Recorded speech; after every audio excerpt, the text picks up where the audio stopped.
Imagine a young woman sitting on the cold concrete floor of a dark cell. She's 23 years old, beautiful, brave, and on the brink of death. In her hand is a small piece of paper, and the words she writes on it will be the last gift she leaves to her 4-year-old son. This woman's name is Violette Szabo, and in a few hours, Nazi executioners will take her to a forest clearing and fire a single bullet into the back of her neck. But in these final hours, she isn't crying, she isn't begging, she isn't giving up. On the contrary, she's writing a letter to her son about hope, courage, and endless love. This video tells the story of one of history's bravest female agents, a light that shone through the darkness of World War II. And if this story doesn't move you deeply, nothing will. If you enjoy stories like this, don't forget to subscribe to the channel and like the video. On this channel, we tell the lesser-known but unforgettable stories of World War II. If history excites you and you love tales of heroism, turn on the notification bell, because Violette Szabo's story is just the beginning. Now, let's get into our story if you're ready. Violette Reine Elizabeth Buchel was born in Paris on June 26, 1923. Her father was English, her mother was French. This dual identity would later become her greatest weapon. Little Violette grew up both on the foggy streets of London and the romantic boulevards of Paris. She spoke both languages like a native and carried both cultures in her heart. From childhood, she was different. She wrestled with her brothers, climbed trees, and had a spirit that never feared danger. Her mother sometimes watched her with worry, but her father was secretly proud. He could see the fire burning inside his little girl. When war broke out, Violette was 16 and working as a shop assistant in London. She had an ordinary life with ordinary dreams. Perhaps she would have a nice marriage, have children, and live a peaceful life. But history has different plans for some people, and Violette Szabo was not created to be ordinary. In 1940, England was under German bombardment. London's sky was lit up with flames every night, buildings were collapsing, and people slept in shelters. It was during one of these chaotic days that a young French Foreign Legion officer entered Violette's life. Etienne Szabo was a Frenchman of Hungarian origin, handsome, charismatic, and romantic even in the midst of war. Violette fell in love with him at first sight. So did Etienne. They married just 42 days after meeting. That's how wartime love was. They lived each day to the fullest because tomorrow might never come. Their marriage was short but intense. Etienne was sent to North Africa. He would fight alongside the Free French forces against Rommel's Afrika Korps. Violette was carrying a baby when she saw her husband off at the port. On June 8, 1942, little Tania was born.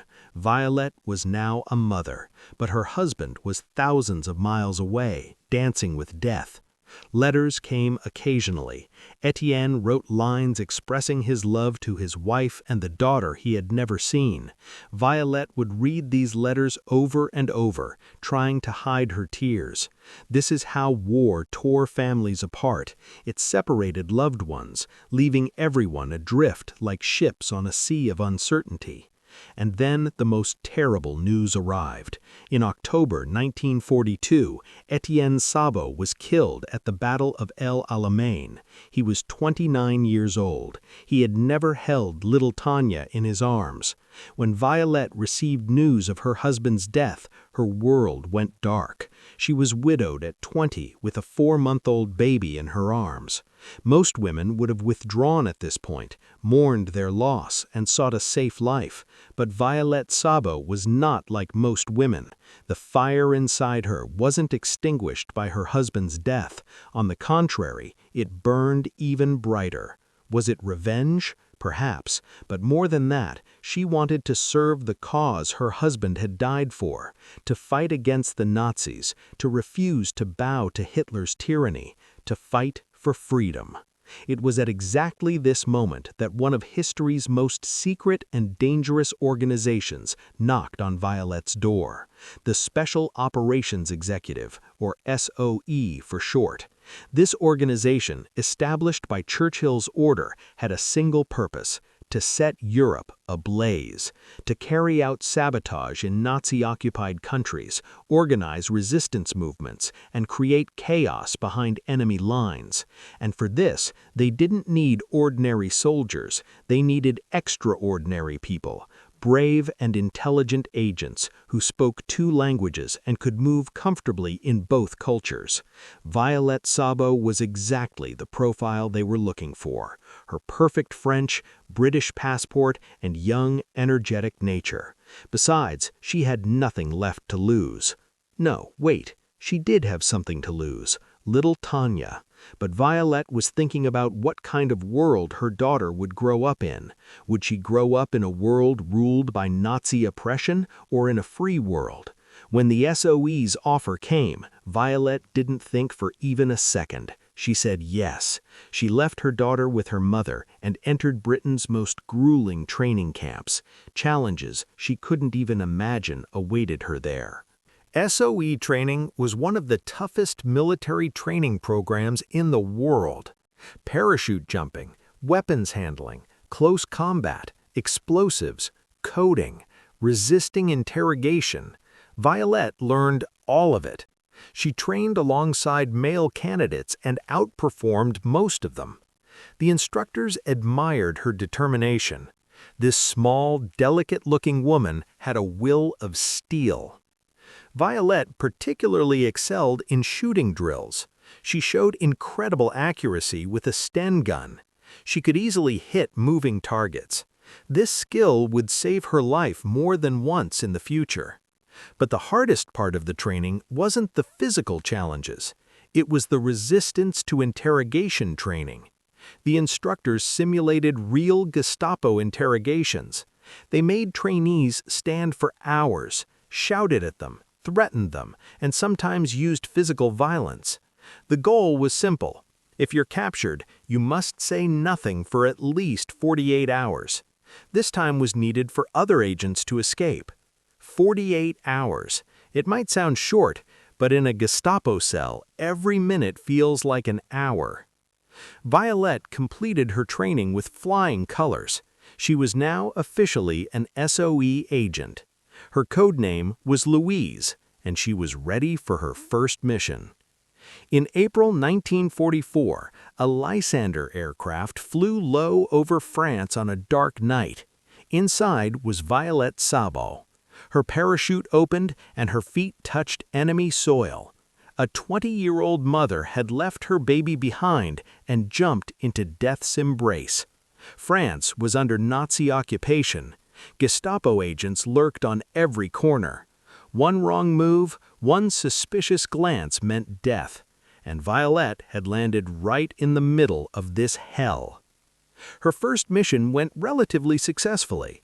She established connections with resistance networks in the Rouen region, gathered intelligence, and planned sabotage operations. She lived for weeks concealing her identity. During the day, she acted like an ordinary French woman. At night, she held secret meetings. She could be captured at any moment. Her heart stopped at every doorbell, but she never backed down. 3 months later, she returned to England. The mission had been successfully completed, but the SOE had other plans for her, and this time it would be a much more dangerous mission. June 6, 1944. D-Day. History's largest amphibious invasion had begun. Allied forces were pouring onto the beaches of Normandy. That same night, Violette Szabo parachuted into France for the second time. This time, her mission was far more critical. She would coordinate resistance groups in the Limoges region, sabotage German communication lines, and prevent Nazi reinforcements from reaching Normandy. If you're enjoying this story, please like and subscribe. Thank you. Everything started as planned. Violette met with local resistance leaders, relayed instructions, and planned operations. But in war, no plan survives contact with the enemy, and Violette's contact with the enemy would be the beginning of the end for her. June 10, 1944. Violette and several resistance fighters were trying to move from one village to another. With them was Jacques Dufour, an experienced Maquis fighter. As they drove along, they suddenly encountered a German armored vehicle. They had fallen into an ambush. Soldiers from the SS Das Reich Division were everywhere. Under normal circumstances, surrendering might have been a logical option, but Violette Szabo wasn't living under normal circumstances, and for her, surrender was never an option. She jumped from the vehicle and started running. She had a Sten gun in her hand and was firing without looking back. The German soldiers opened fire too. Bullets whizzed around her. Jacques and the others scattered in different directions. Violette dove into a wheat field. She was running through golden stalks. Her legs were burning. Her lungs felt like they would burst, but she didn't stop. She would occasionally turn and fire to slow down the German soldiers behind her. She reportedly hit several of them. This was buying time for her comrades to escape. Jacques Dufour would later testify, "The last time I saw her, she was fighting alone against a dozen German soldiers. I'll never forget that moment. She looked so small among the wheat, but she fought like a lion." Violette's ammunition was running out. After firing her last rounds, she was finally captured. She could barely stand from exhaustion. Her ankle had probably been sprained while running. When the German soldiers surrounded her, there was no fear on her face, only exhaustion, and perhaps a secret satisfaction that she had saved her friends. The moment of capture was the beginning of torture for Violette Szabo, but she didn't yet know that even her darkest hours wouldn't break her. Or maybe she knew and didn't care. Violette Szabo was now a prisoner, but her story doesn't end here. On the contrary, her true heroism was just beginning. Even in Gestapo cells, in the hell of concentration camps, feeling death's cold breath on her neck, this small, brave woman never gave up. Like and subscribe for this brave woman. Now we're moving on to part 2. Buckle up tight. Welcome back to part 2, everyone. We're continuing our story without slowing down. The period that began after Violette Szabo's capture would turn into one of the darkest chapters in human history. But even in this darkness, her courage continued to burn like a torch. What I'm about to tell you will show you the true face of war. Beyond romanticized tales of heroism, you'll see real pain, real resistance, and the true power of the human spirit. If you're still watching this video, you deserve to hear this story to the end, because the suffering Violette endured was endured so that you could live in freedom. After her capture, Violette was first taken to the Gestapo headquarters in Limoges.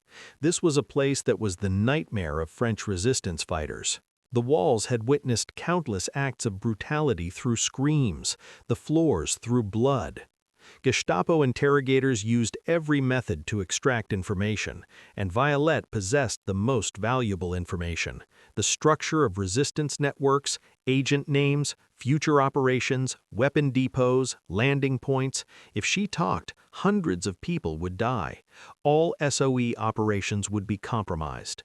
Violette knew this, and from the very first minute she had made her decision, she would not talk, even if it killed her. The interrogations lasted for hours. Gestapo officers shouted, threatened, and used physical violence. They asked Violette who she was, why she had come to France, and who she worked with. She only repeated the information on her fake identity. Her name was Vicky Taylor. She was an ordinary woman involved in trade. She had come to France for business. She didn't know anything else. The Gestapo officers didn't believe her, of course.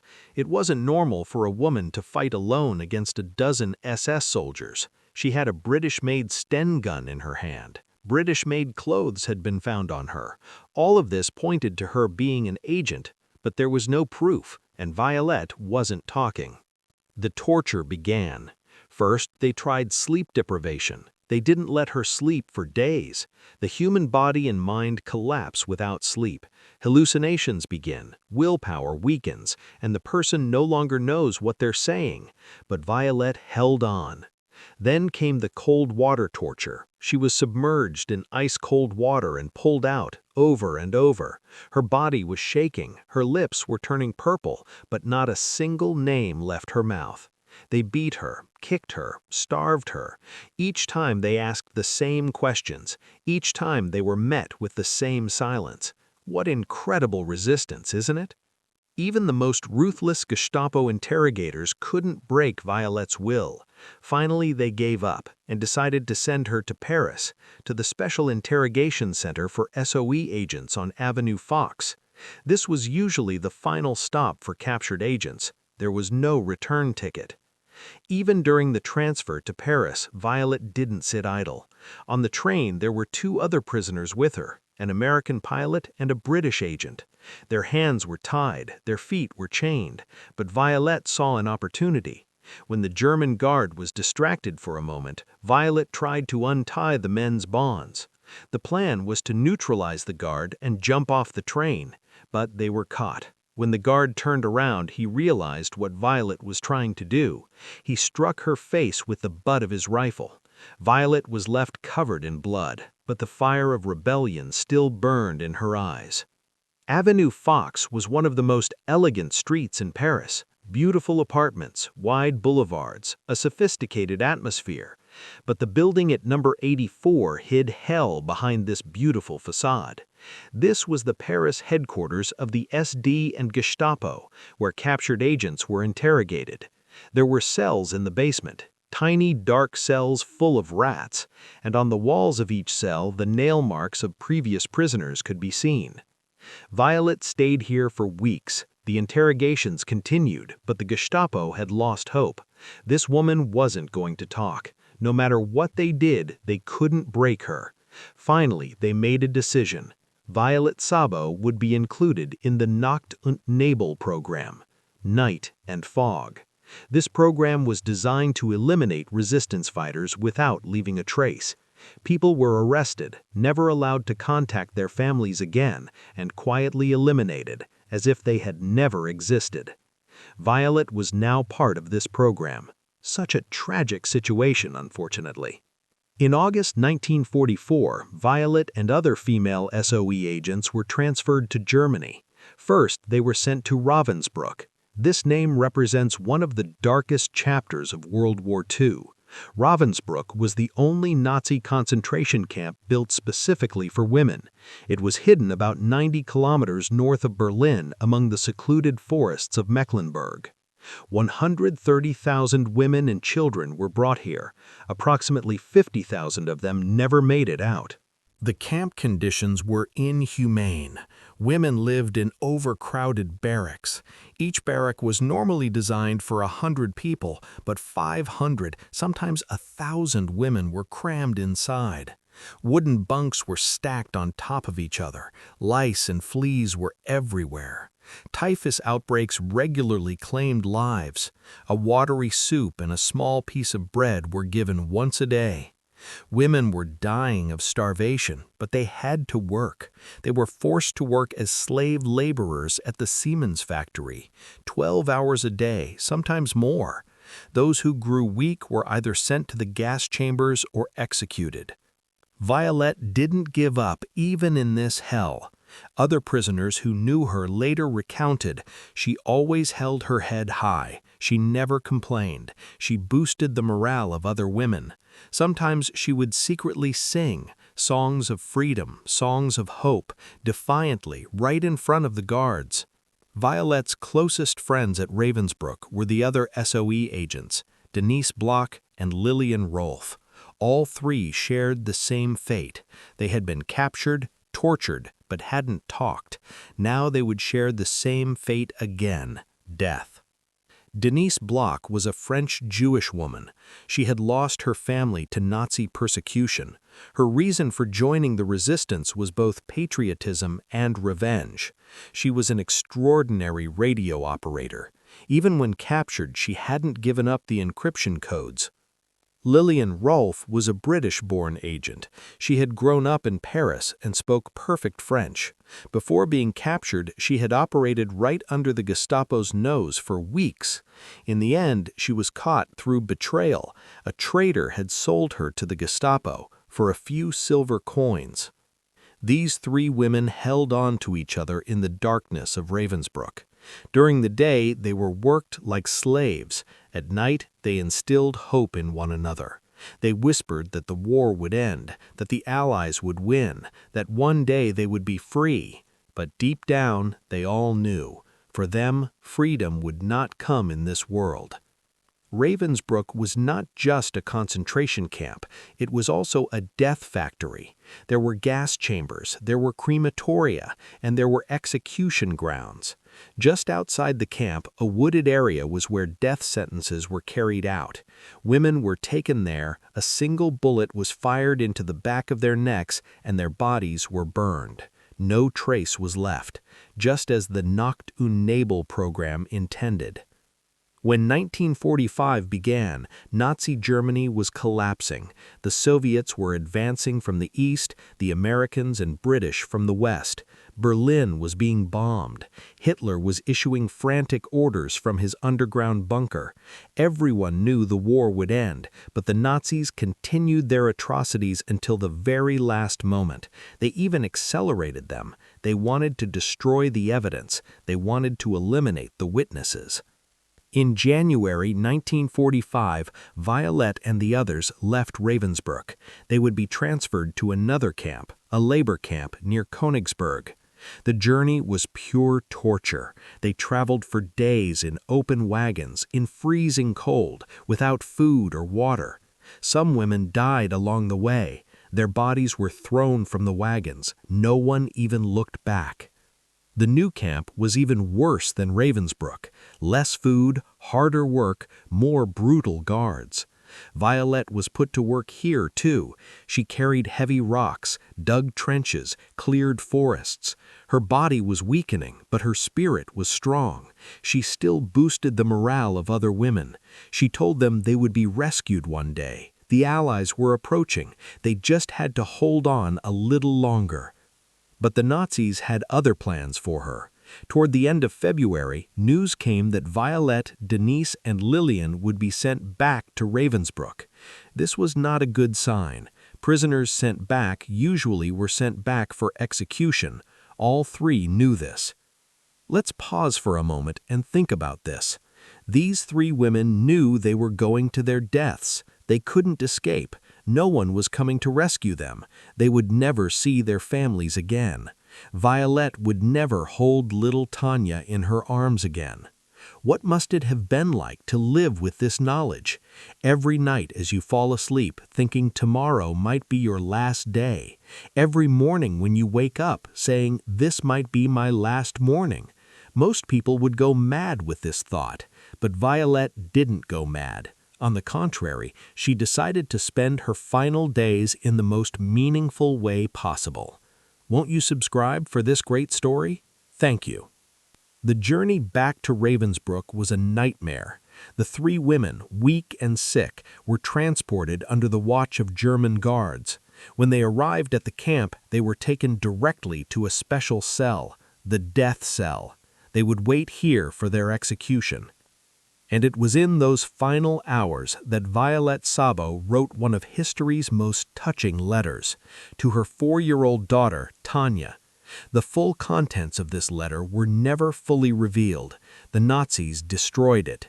But survivors among Violette's cellmates remembered what she said while writing the letter. Violette wrote to Tania about courage and honor. She told her how much her mother loved her and always would. She wanted her to grow up one day and become a strong woman, someone her father and mother would be proud of. She advised her to understand the value of freedom and to never bow to tyrants. And most importantly, she told her that she had never left her alone. Even if she couldn't be with her physically, her spirit would always be with her. This letter was the greatest legacy a mother could leave to her child. It wasn't something material, not precious stones, money, or properties, just words. But these words carried a mother's endless love, sacrifice, and hope. Did Violette cry while writing the letter? Probably yes, but she didn't show her tears to anyone, because she wanted to give strength to others until the very end. Denise and Lillian were in the same cell. They also spent their final hours together. What did they talk about, I wonder? Did they talk about their families, about their lives before the war? Or did they wait for the end in silence, drawing strength from each other's presence? It's all a mystery. According to some testimonies, the three women sang that night, French and English songs, songs of freedom, in defiance of the guards, in defiance of death, in defiance of the entire Nazi system. Three women's voices rose in the dark cell, weak but determined, afraid but unbowed. On one of the last days of February 1945, before dawn had broken, three women were taken from their cells. Their hands were tied. They were led to the wooded area behind the camp. The air was cold. The ground was covered with snow. The trees were bare, their black branches reaching toward the sky. Dawn was about to break, but the sun was not yet visible. Three silhouettes walked in the darkness, armed guards behind them. When they reached the execution ground, Violette looked around, one last time. She saw the sky, she saw the trees, she saw the first light shimmering on the snow. And perhaps she imagined the house thousands of miles away where little Tania was sleeping. She thought of her daughter's face, she remembered her smile, and she felt a peace in her heart because she knew that Tania would be safe. The war would end, the Allies would win, and her daughter would grow up in a free world. The SS officer gave the order. The three women were made to kneel. Three soldiers stood behind them. They raised their weapons, and three gunshots echoed through the silent forest. Violette Szabo died at 23 years old. Denise Bloch was 39. Lillian Rolfe was 29. All three went without fearing death, preserving their honor, resisting until their last breath. The Nazis destroyed their bodies, but could never break their spirits.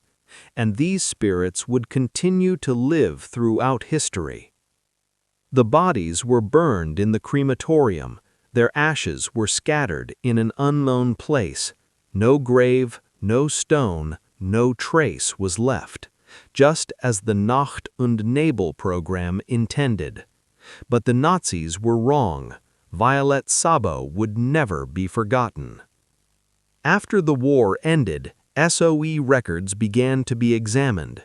The fate of captured agents was investigated. Violette's story slowly emerged. Surviving prisoners testified. They spoke of her courage, her resistance, her spirit that never gave up until the very end.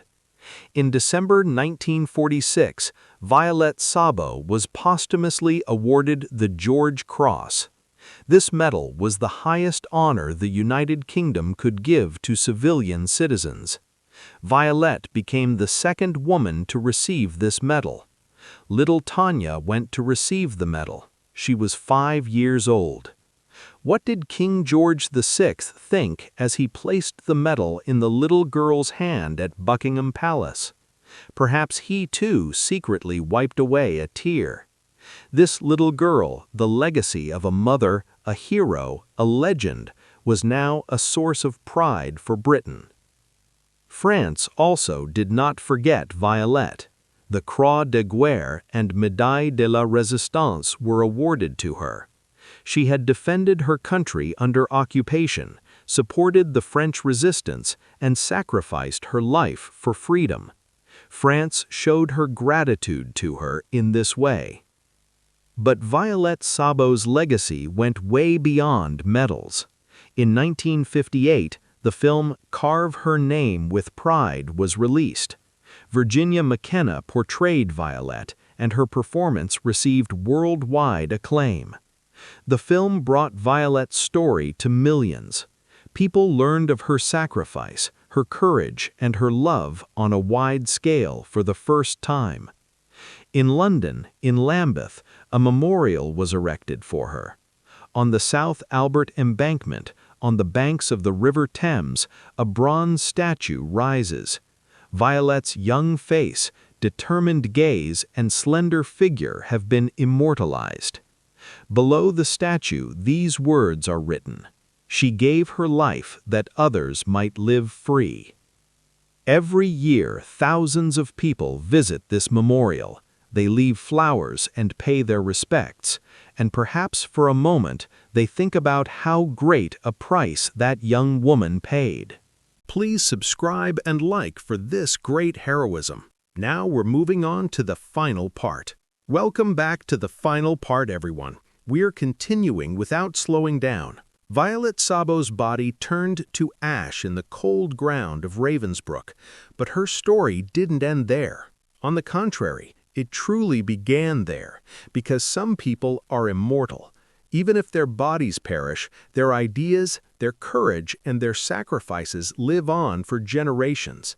Violette Szabo was one of those people, and what I'm about to tell you will show how her legacy changed the world. If this story has moved you, don't forget to like this video, subscribe to the channel, and turn on the notification bell, because on this channel, we'll continue to tell the stories of history's heroes who must never be forgotten. When the war ended, Europe was in ruins. Cities had been destroyed, families had been torn apart, and millions of people had lost their lives. And from this chaos, the truth slowly began to emerge. When the gates of the concentration camps opened, the world saw the true extent of Nazi brutality for the first time. Ravensbrück was one of these camps. When Soviet soldiers liberated the camp in April 1945, the scene they found was horrific. Thousands of women, so thin their bones could be counted, were trying to survive on the brink of death. Bodies were everywhere. The chimneys of the crematoria were still smoking. But the survivors began to speak. They told of what happened inside the camp, the torture, the executions, the inhumane treatment. And among these testimonies, the story of 3 British women held a special place: Violette Szabo, Denise Bloch, and Lillian Rolfe. These 3 women had become legends in the eyes of other prisoners. Their courage had been a ray of hope in the darkness of the camp. And now the story of their deaths would spread to the world. After the war, the SOE systematically began investigating the fate of its agents. Vera Atkins was the intelligence officer of SOE's F section, and she took on a personal mission. She would find each of the missing agents, learn what had happened, and inform their families. This woman traveled across Germany inch by inch after the war. She interrogated surviving Nazi officers, visited camps, and examined documents. And piece by piece, she put together the story of Violette's final days. Vera Atkins's findings were heartbreaking. She learned how Violette had been captured, how she had been interrogated in Paris, and how she had been sent to Ravensbrück. And finally, the details of that cold February morning, how 3 women had been taken from their cells, led to the forest, and shot in the back of the neck. Vera had to deliver this information to Violette's family. A mother learning how her daughter had died, a child understanding that her mother would never return. This news showed that even during the days when the end of the war was being celebrated, the pain continued. Little Tania was 4.5 years old when she received news of her mother's death. She was living with her grandparents. She probably couldn't fully understand what death meant, but over time she understood. She learned that her mother was a hero, that she had fought for freedom, and that she had sacrificed her life. This knowledge became both a source of pride and a heavy burden for her. Having a hero for a mother was not an easy legacy. In December 1946, a historic ceremony was held at Buckingham Palace. King George VI would posthumously present the George Cross to Violette Szabo. This medal was the United Kingdom's highest honor after the Victoria Cross. It was awarded to civilian citizens who showed extraordinary courage in the field, and Violette was one of the rare individuals who deserved this medal. Little Tania came to the ceremony, 5 years old, with tiny hands, curious eyes, and a face that carried her mother's features. The king bent down toward this little girl and placed the medal in her hand. At that moment, everyone in the palace struggled to hold back their tears. A child was receiving a medal in place of her mother, because her mother had died so that this child could grow up in a free world. On the George Cross medal, these words were inscribed: "For gallantry." These 2 words summarized Violette's entire story. Gallantry, an ordinary woman doing something extraordinary, overcoming fear, facing death, and never giving up. France was also quick to honor Violette. The Croix de Guerre was one of the most prestigious awards the French government could give to foreign fighters. Violette had earned it. She had fought on French soil, alongside French resistance fighters, for French freedom. The Médaille de la Résistance was also awarded to her. This medal was reserved for heroes who contributed to the resistance movement. Violette more than met both criteria. If you also loved this story, you can subscribe and like. But the true honor took place in the hearts of the people. As Violette's story spread, people embraced her as their own hero. In England, a young mother leaving her child behind and jumping into enemy lines became a source of national pride. In France, the figure of a brave woman resisting in an occupied country was etched into the collective memory. Even in America, she became a symbol of the sacrifice shown by the Allies. The year 1958 marked a turning point for Violette's story. That year, the film Carve Her Name with Pride was released. The film was based on Rupert Croft Cook's biography of the same name and told Violette's life on the big screen. Virginia McKenna played the role of Violette. McKenna researched for months for the role. She visited Violette's family, studied SOE documents, and spoke with surviving agents, and the resulting performance became one of cinema history's most moving portrayals. The film received great attention worldwide. Critics praised Virginia McKenna. Audiences left theaters in tears. Violette's story was now alive not just in history books, but in popular culture as well. Millions of people learned of this young woman's sacrifice for the first time through the film. The film also drew attention to the female heroes of the war era. Until then, when people thought of World War II heroes, male soldiers always came to mind. Infantry landing at Normandy, pilots fighting in the sky, sailors serving in submarines. But Violette and women like her had fought on a different front, in the shadows, secretly, a war no one knew about. And this war was just as dangerous and important as the others. The female agents of the SOE were the secret heroes of World War II. Approximately 40 women were sent to occupied Europe. 13 of them never returned. They were captured, tortured, and killed, but none of them talked. None of them betrayed their comrades. None of them lost their honor. These women received the same training as their male colleagues, took the same risks, and paid the same price. Violette Szabo became the symbol of these women. Years passed, decades passed, but Violette's story continued to stay alive.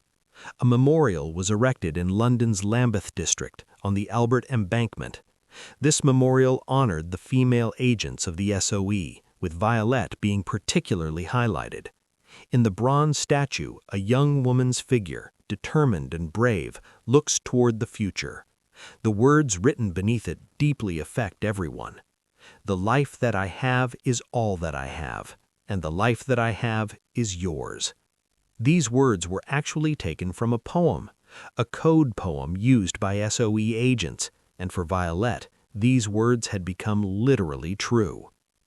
The house where Violette was born was marked with a blue plaque. In England, buildings where historically significant people lived are honored this way. Violette was now officially a part of British history. Her story was being told in schools, her photographs were displayed in museums. Every year at memorial ceremonies, her name was mentioned with respect. So what happened to little Tania? Was she ever able to read her mother's letter? Unfortunately, the Nazis had destroyed that letter. Tania was never able to read her mother's final words. But from other sources, she learned how much her mother loved her. The accounts of surviving prisoners showed that her mother was worried about her even in her final hours. Tania Szabo grew up, in the shadow of her mother, but also in her light. She kept the George Cross Medal her entire life. She worked to keep her mother's memory alive. She gave interviews, attended ceremonies, and passed the story on to new generations. In 1990, the Violette Szabo Museum was opened. Tania was one of its most active supporters. Her mother's personal belongings, photographs, and medals are displayed there. Visitors can witness a hero's life. Tania passed away in 2011. She was 70 years old, after a lifetime of carrying her mother's eyes, courage, and pride. In one of her final interviews before she died, she said, "My mother couldn't raise me physically, but the legacy she left shaped me every day. Being her daughter was both an honor and a responsibility. I hope I made her proud." Now let's stop and think. What does Violette Szabo's story teach us? First of all, what courage means. Courage is not the absence of fear. Courage is doing the right thing despite fear. Violette was afraid. Of course she was afraid. She was afraid when she parachuted into enemy territory, when she was running from the Gestapo, when she sat in the death cell. But she didn't surrender to her fear. She conquered her fear and did what she had to do. Second, it teaches us the true meaning of sacrifice. Violette had her whole life ahead of her. She was young and beautiful. She had a family who loved her, a daughter she needed to raise. She could have chosen a safe life. She could have watched the war from afar and lived without putting herself in danger. But she risked her own life for the freedom of others. And in the end, she lost that life. This sacrifice is heroism in the truest sense of the word. Third, it shows that ordinary people can do extraordinary things. Before the war, Violette was a shop assistant. She had no special training, no military background, no extraordinary talent. She only had a brave heart and the determination to do what was right. And these are things any of us could have. Violette's story reminds us of the potential within us. In difficult times, we can all find strengths we didn't expect. World War II was one of the darkest periods in human history. 60 million people lost their lives. Cities were destroyed, civilizations were shaken, and humanity's worst face was revealed. But during the same period, humanity's best face also shone. People like Violette Szabo became lights against the darkness. They stood against tyranny. They fought for freedom, and some of them lost their lives for this cause. If we live in a free world today, it's because of them. If we can freely express our thoughts, travel wherever we want, and live our lives without fear, it's because of the sacrifice of Violette Szabo and heroes like her. It's our responsibility to protect this legacy, to never forget the value of freedom, to defend it, and to pass it on to future generations. The letter Violette wrote to her son may have been lost, but its message was not lost. Be brave, that letter said. Protect your honor. Value freedom. Never forget those you love. And no matter what, never give up. This message was written to Tania, but it was actually written to all of us. Violette Szabo speaks to us today from 80 years ago, and her voice is still strong, still inspiring, still full of hope. Finally, I want to say this. History is shaped by those who don't forget their heroes. You've heard Violette Szabo's story. Now share this story with others. Tell your children, talk to your friends, because every story shared makes one more hero immortal. And this world needs more heroes, more inspiration, more hope.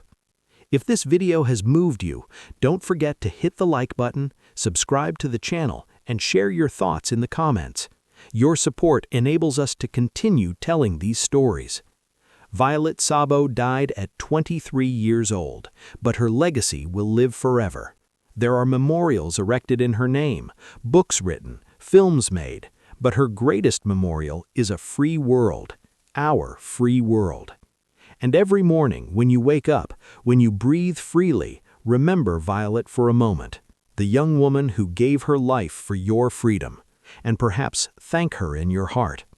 On this channel, we'll continue to tell the unknown stories of World War II. In our next video, we'll be back with the story of another unforgettable hero. Who is this hero? I can only say this: their story is as moving as Violette's, their courage as inspiring. If you're curious, subscribe and turn on notifications. That way, you'll be the first to know when the new video is released. Violette Szabo, you are a legend. Rest in light. And thank you for allowing us to tell your story. See you soon. Take good care of yourselves. Goodbye.